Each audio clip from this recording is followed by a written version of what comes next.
The train station lay beneath a pale winter morning, its platforms wrapped in a muted haze that clung to the beams like an exhausted fog. Wooden benches gleamed with morning dew. Pigeons scavenged beneath the timetable boards, their feathers puffed up against the cold. The distant ocean, hidden beyond the freight yards, sent faint echoes of breaking waves into the iron silence. Marilyn stepped off the black sedan alone, the hem of her coat brushing the ground as she entered the station's vast underbelly. Her figure moved through the drifting fog like an apparition from another world, soft, golden, delicate, yet carrying a purpose that did not belong to the glamour tied to her name. Her handlers were not here, her studio escorts nowhere in sight. It was one of those rare mornings when she could move between breaths of the city without flashbulbs bursting in her face. She pulled her scarf tighter around her neck and paused beneath the hanging clock that ticked with the slow patience of a creature older than the station itself. Marilyn's breath clouded in front of her. She scanned the empty benches, the newspaper stand being assembled for the day, the long stretch of tracks reaching toward the horizon. A strange stillness lived in the building, a kind that didn't feel like silence but like anticipation. She chose a solitary bench near the edge of the platform. Her body sank down with a heaviness she carried quietly, the kind that belonged to late nights, demanding scripts, and the unrelenting tug-of-war between the public and private self. For a moment she simply sat, listening to the soft hum of power lines and the faint clatter of tools as a conductor prepared a freight train several tracks away. Then she noticed a small figure sitting 2 benches down, dressed in a pale blue coat with a frayed collar. A girl, 8, perhaps 9 years old, her posture too still, too careful, like someone listening to the world instead of watching it. Her hands rested lightly on the wooden slats, fingers tracing the grain as though reading secrets hidden inside. Her eyes did not move. They remained fixed in a slightly upward angle, clear, beautiful, and unfocused. Their stillness held an unmistakable truth. The girl was blind. Marilyn watched her for a long moment, not intrusively, but with the same instinct that once made her pause on crowded sidewalks whenever she caught sight of someone lost or alone. Something about the girl's fragility, the way her shoulders curled inward, the way her tiny feet dangled just above the concrete, pulled at her. The girl shifted suddenly, tilting her head as if hearing something the world had not yet noticed. She raised her chin, listening. And Marilyn realized the girl heard her footsteps. The delicate tap of her heels on worn planks, the faint rustle of her coat, the whisper of her breath slipping into the cold air. The girl turned her face toward Marilyn's direction, slowly, carefully, as though following a distant melody. There was no recognition in her eyes, no spark of celebrity, only a quiet curiosity. Marilyn felt something inside her soften. A cargo train rumbled past on the far track, sending vibrations through the metal beams above. The girl flinched at the sudden noise, not out of fear, but from the sheer force of the sound slicing through the morning calm. She clasped the bench with both hands, small fingers gripping tightly. Marilyn rose. Not quickly, not with the grace expected from an icon, but gently, like someone afraid of breaking a fragile thread that connected her to that moment. She stepped closer, her shoes making slow, deliberate sounds. The girl heard every one. She straightened, sensing someone near. Marilyn stopped a few feet away, respecting the child's space. A gust of cold wind blew through the platform, stirring Marilyn's hair and carrying the scent of distant seawater. The girl tilted her head again, recognizing the familiar sound of footsteps settling near her. She lifted her face slightly, searching the air. Marilyn's gaze lingered on the girl's hands. They were trembling barely, but enough to reveal nerves beneath the surface. Her small fingers tapped lightly against the bench, forming an uneven rhythm that seemed both anxious and hopeful. The girl turned her head toward the wooden post beside her and began tracing the shape of it, following its edges, its cracks, its imperfections. Marilyn understood. The child was mapping her world through touch, building images where her eyes could not. The train station grew louder for a moment as a group of passengers entered from the far gate, their shoes scraping against concrete. The noise startled the girl. She pulled her hands into her lap, folding into herself. Marilyn moved a little closer, quiet, soft, until the girl's breathing eased again. The girl reached forward, searching the air for presence. Marilyn extended her hand slowly, letting the distance between them shrink 1 centimeter at a time, until the girl's fingertips brushed against her palm. The child froze. Her fingers traced Marilyn's hand carefully, brushing along the lines and contours with delicate precision. Her touch was light but confident, the touch of someone who understood the world through connection rather than sight. Marilyn remained completely still. The girl's hand trembled once before settling. She let her fingers rest gently against Marilyn's, like a small bird finally choosing a safe branch. For a moment the world faded. The station fell silent. The cold morning seemed to hold its breath. Then the girl drew her hand back and placed it over her heart, an instinctive gesture that carried more emotion than words ever could. Marilyn's chest tightened. She recognized something in the child, a familiar loneliness, a familiar longing for connection, for steady ground, for a voice or a touch that did not carry judgment or expectation. The train schedule flipped overhead with a crisp metallic flutter, breaking the fragile spell. The girl jumped slightly, one hand gripping the bench again. Marilyn sat beside her, not touching, not crowding, simply present. The girl relaxed, resting her palms against the bench once more, listening to the air between them. A train approached from the south, blowing its horn as it neared the bend. The low growl vibrated through the platform. Marilyn watched the girl's expression tighten as she braced for the noise.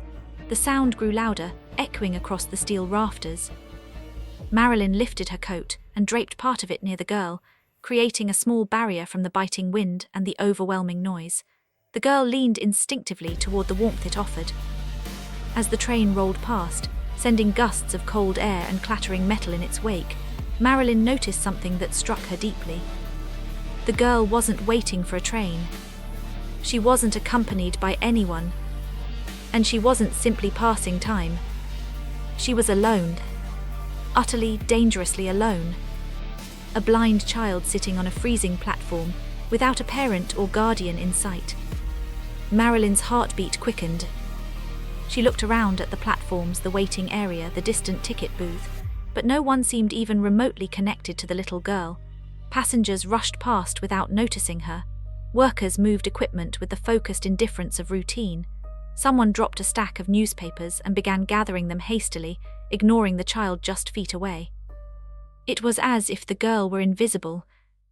Marilyn felt a surge of protective urgency swell inside her, not born of glamour or image or any expectation placed upon her, but from something human, raw and instinctive. She leaned closer, studying the girl's small coat, the thin stockings barely shielding her from the cold, the shoes too worn for winter mornings. The child hugged herself lightly, her breath turning into fragile clouds. A chill ran through Marilyn's spine. The girl had been here for a long time. Too long. As the station returned to quiet, Marilyn realized she had not stumbled upon a lost child. She had found a child waiting for someone who might never come. The morning sun finally crested over the rooftops, casting pale light across the platform, and Marilyn understood with the clarity of a flame-catching wind that the girl's story had only begun to reveal itself. And she would not leave her. Not now. Not while the girl sat half-frozen and utterly alone on a platform where the world moved past without seeing her. Not while the wind scraped through her thin coat and every noise made her shrink inward. Marilyn looked forward, shoulders tightening with a resolve the public rarely glimpsed. Whatever had brought the girl here, she would walk into it. The sun slowly rose above the rusted rooftops of the old station, turning the drifting cold into a thin veil of silver light. The platform's wooden beams groaned softly as the morning warmed them. Somewhere in the distance, a gull cried above the freight yard, its voice cutting through the quiet. Marilyn remained beside the girl, her posture alert and steady. She watched every passerby, every hurried traveller pulling luggage, every railway worker carrying tools. Each one moved with a purpose that belonged to their own world, none of which intersected with the fragile little life sitting so still on the bench. The girl's fingers continued to trace the wooden slats, moving in slow, deliberate patterns. She pieced together the world through touch, the cold grain of the wood, the thin ribbon of her coat sleeve, the edge of her scarf as it fluttered in the morning wind. Her hands trembled occasionally, not from fear alone, but from the chill that seeped through the platform. Marilyn adjusted her coat again, letting its warmth drift subtly closer to the girl's small frame. The child leaned toward it, her body instinctively seeking the comfort of heat, an unspoken acknowledgement of trust. A station attendant passed by, carrying a stack of ledgers. He glanced at Marilyn, gave a polite nod, then looked briefly at the girl before continuing on. His expression held no recognition of the child's vulnerability. Perhaps he believed she was with Marilyn, perhaps he didn't think at all. But Marilyn thought. She thought of nothing else. She studied every detail. The girl's worn shoes, the faded fabric of her coat, the way her hair was carefully combed despite everything else suggesting neglect. Someone had once cared for her, deeply, but that care was no longer present here. The girl lifted her face to the sun, feeling its warmth. Her lips parted slightly as though she were listening for something. A memory, a voice, a familiar pattern of footsteps she expected but had not heard. She waited for a sound that never came. Marilyn's chest tightened. She recognized the posture, the quiet expectation, the way the girl's breath stilled whenever someone approached from a distance. She was waiting for someone specific. A parent, a guardian. Someone who should have arrived hours ago. A train pulled into the opposite platform, brakes screeching sharply. The girl flinched, her shoulders curling inward. Marilyn subtly shifted, letting her body block the gust of wind thrown across the platform. The girl sensed the shield relaxing slightly. As the passengers departed, a woman with a fur-lined coat walked by, heels striking the ground with brisk authority. The girl's head lifted, listening to the footsteps. For a heartbeat, hope flickered across her face, a delicate, fleeting spark, but the woman passed without pause. The spark dimmed. Marilyn turned her gaze toward the tracks, jaw tightening with a growing resolve. She had lived entire years waiting for footsteps that never arrived. She knew the fragile line between hope and abandonment. And this little girl balanced on it. The freight train in the distance released a burst of steam. The echo rolled across the station like a wave, and the girl lifted her hands to cover her ears. Her breathing quickened. Marilyn placed one steadying hand on the bench beside her, a presence, a grounding point the girl could sense. The child lowered her hands slowly, leaning closer to the warmth of Marilyn's coat. Time trickled by in slow drops. Minutes stretched. Passengers came and went, but no one came for the girl. Marilyn scanned the platform again, her eyes sweeping from the ticket booth to the far entrance. A man leaned against a post reading a newspaper. Two teenagers laughed loudly near the vending machine. A mother adjusted her child's scarf while awaiting a northbound train. None of them looked toward the blind girl. None reacted as though they knew she existed. The realization grew heavier with each tick of the overhead clock. She wasn't waiting for someone late. She was waiting for someone who wasn't coming back at all. Marilyn leaned forward slightly, studying the way the girl's feet hovered just above the concrete. She noticed the soles of her shoes were worn unevenly, evidence of someone who walked cautiously, feeling each surface, each change in ground texture. The girl lifted her head suddenly, listening. Her expression softened, as if she recognized a distant sound. But it was only a group of travelers entering through the main gate. Their overlapping footsteps created a confusing storm of noise, masking individual patterns the girl might have been searching for. Her shoulders slumped. Her lips trembled. She folded inward, clutching her coat near her chest. Marilyn felt something inside her fracture. It wasn't pity, it was anger wrapped inside compassion. A fierce, protective flame, the kind that had pushed her to speak out when others told her to stay quiet, the kind that made her stand up for those who couldn't stand for themselves. She looked at the small, fragile figure sitting in the cold glow of the morning and felt the unmistakable pull of responsibility. A conductor approached the bench, checking the platform and adjusting his cap. He paused briefly, observing Marilyn and the girl, but he said nothing. Perhaps he assumed the child was her own. Perhaps he didn't see the truth. Footsteps echoed behind them, a suitcase rolling, hurried breaths, a woman calling for her child. The blind girl lifted her face toward the commotion, searching for familiarity, but the footsteps moved away.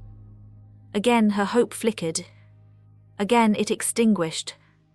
Marilyn exhaled slowly, the breath trembling with frustration she didn't reveal on her famous face. She swept her gaze across the station once more, her eyes sharp and unblinking, capturing every detail. A piece of paper lay beneath the bench where the girl sat.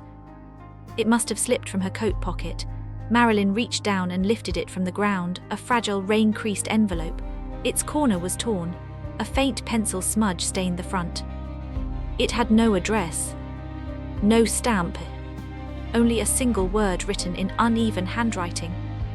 Wait. Marilyn felt her breath catch. She turned the envelope over, noticing a faint crease where someone had once folded it tightly, as if holding onto it for courage or for direction. The girl's hands explored the bench again, unaware of what Marilyn held. She traced the worn surface with rhythmic motions, grounding herself in the only stable world she knew. Marilyn slid the envelope into her coat, not out of secrecy, but to protect it from the wind. The paper was thin, fragile, and cold, like something preserved by desperation. Across the station, a train whistle blew. The overhead clock struck the hour with a hollow clang that echoed off the rafters. The girl stiffened at the sudden noise, then relaxed slowly when the vibrations faded. Marilyn straightened. Her path had crystallized. The question now wasn't whether she would help the child. It was how far she would have to go to uncover the truth behind that piece of paper, and why a blind girl had been left alone with nothing but the instruction to wait. The girl turned slightly, sensing Marilyn's presence more clearly now. She lifted her face and let the sunlight warm her pale skin. Her eyes, beautiful, unfocused, still, held a quiet resilience that stirred something deep in Marilyn. This child had endured more than the morning chill. She had endured silence, abandonment, and a promise broken so completely that she remained alone on a platform where the world rushed past her. Marilyn leaned closer, letting her warmth drift toward the girl, creating a shield against the wind. She watched as the child relaxed again, settling into a fragile calm. The morning continued to unfold around them, but Marilyn no longer saw the station. She saw only the girl, the mystery wrapped around her, and the undeniable truth that fate had placed her on this platform for a reason. The girl lifted her hand, reaching out cautiously into the space between them, searching for the presence she somehow sensed would not vanish. Marilyn extended her own hand, letting the girl's fingers brush against hers once more. Their hands didn't clasp, not fully. They simply rested in that touch, a bridge, a promise, a quiet vow. Marilyn looked toward the horizon with steady, unwavering resolve. Whatever story had stranded the girl here, Marilyn would find it, and she would walk through every shadow necessary to bring the child out of this forgotten corner of the world. The station clock ticked again. Another minute passed, and Marilyn knew that her life had just shifted, subtly, profoundly, and permanently. The evening descended upon the station like a slow-falling curtain of shadow. What little warmth the winter sun had offered vanished into the steel-grey dusk. The overhead lamps flickered to life one by one, casting long beams across the emptying platforms. Their light created trembling reflections on the metal rails, stretching into a darkness that swallowed the tracks beyond the bend. Marilyn sat beside the blind girl, who had grown noticeably colder as the night approached. The child curled slightly against the bench, her thin coat no match for the dropping temperature. Her hands rubbed together for warmth, moving lightly over her palms, then returning to the wooden slats in their familiar, comforting rhythm. The station workers began closing kiosks. The last trains to the outer towns had already departed. Only a few stragglers hurried past, wrapping scarves tight around their necks as they made their way toward the street. Marilyn watched them go. She recognized fatigue in their footsteps, longing in their hurrying strides, everyone chasing warmth, home, safety. But for the blind girl at her side, those things did not exist. Not here, not tonight. Not after hours of waiting for footsteps that never arrived. Marilyn glanced down at the envelope she had tucked into her coat earlier. Its single, lonely word seemed to pulse beneath the lamplight. Wait. She imagined the small hands that once clutched it, the trembling fingers, the hesitant faith, the last instruction given by someone who vanished before fulfilling their promise. Wind swept across the platform, carrying the scent of distant rain. The girl felt it and raised her face, sensing the change. Her expression shifted, sorrow and expectation woven into a single, fragile moment. Marilyn gently adjusted her coat again, creating a barrier against the cold. The girl leaned subtly toward the warmth. Marilyn's heart tightened. She had once been a child who waited for doors to open, for footsteps to tell her she hadn't been forgotten. She knew the ache, she knew the silence, she knew the sting of promises left to rot. And she refused to let this child suffer the same cruelty. The station's loudspeaker crackled to life with a muted announcement no one cared to listen to. The few remaining workers made their last rounds, closing gates and checking that the building was emptying properly. Marilyn rose to her feet. She moved with a deliberate stillness, her shadow stretching long across the deserted platform. The girl sensed the shift, tilting her head upward to follow the soft rustle of her coat. Marilyn stepped forward, scanning the area again, the ticket booths, the waiting room, the darkened hall near the vending machines. Her gaze moved to the far side of the station, where a row of public telephones sat half-hidden under the flickering lamplight. Only one thing changed in the landscape of their long day. A man stood near the exit. Thin, unshaven, wearing a heavy coat that hung loosely from his shoulders. His posture slouched, his face hidden by the shadow that stretched from the pillar behind him. His hands remained tucked in his pockets, but his stance held something unnerving, a tension, a lingering intent. He watched the child. Not Marilyn's. Not the trains. Not the emptying station. Just the girl. Marilyn's breath stilled. The girl, unaware, traced the grain of the bench again, her fingers mapping familiar lines. She lifted her face slightly, sensing the unease in the air but not understanding its direction. Marilyn studied the man. His stillness, his silence, his fixation. A freight train rumbled in the distance, shaking the rails. The man's eyes flickered toward it briefly, then returned to the girl. Marilyn stepped forward. Her posture changed, not with aggression, but with a calm authority she rarely showed outside closed doors. Her presence sharpened into something unmistakable, a barrier, a warning, a wall between the child and whatever shadow sought to approach. The man shifted, startled by the clarity in her gaze. For a moment he hesitated, an uncertainty that betrayed him. Then he turned abruptly and disappeared into the dark corridor beyond the ticket booth. Marilyn exhaled slowly, though her heartbeat still hammered. She scanned the corridor until she was certain he was gone. Only then did she return to the girl, her steps measured, protective. She sat beside the child again. The girl reached out and Marilyn offered her hand. The child's fingers brushed against hers, then settled with quiet trust. The lamps hummed above them as the station grew darker still. A railway inspector approached, making his final sweep. He paused when he saw Marilyn sitting with the child, his eyes thinning as he considered the scene. But he continued on, adjusting his cap and disappearing down the opposite platform. The blind girl rested her head lightly against the back of the bench. Her breaths came slow and shallow as though sleep fought to claim her, but she resisted, keeping herself alert with faint movements of her hands, still waiting. Still hopping. Marilyn looked at her, then at the envelope in her lap. What kind of person leaves a blind child alone in a cold station, with nothing but a paper telling her to wait? What kind of story hides behind such abandonment? What kind of footsteps was she listening for? Marilyn lifted the envelope and carefully opened it. Inside was a single slip of paper. Not a letter. Not a message. Just another word written in the same uneven handwriting. Back soon. Marilyn's chest burned with quiet fury. The girl shivered, pulling her coat tighter. Her breath fogged the air. She raised her head slightly, sensing the tension in Marilyn's stillness. The lamplight flickered above them. A moment later, rain began to fall. Not a heavy storm, but a steady drizzle that coated the tracks in shimmering silver. The girl reached a hand out, catching small drops on her fingertips. She seemed to recognize the sound of rain by the way her posture softened. It was something familiar, something she understood even without sight. The rain grew heavier, tapping against the metal canopy. The station workers retreated inside, leaving the platforms nearly empty. But then, footsteps approached. Slow, heavy, determined. Marilyn froze. The girl lifted her head instantly, her entire being sharpening with expectancy. She leaned forward, her body trembling with a hope that cut Marilyn to the core. The child's breath quickened.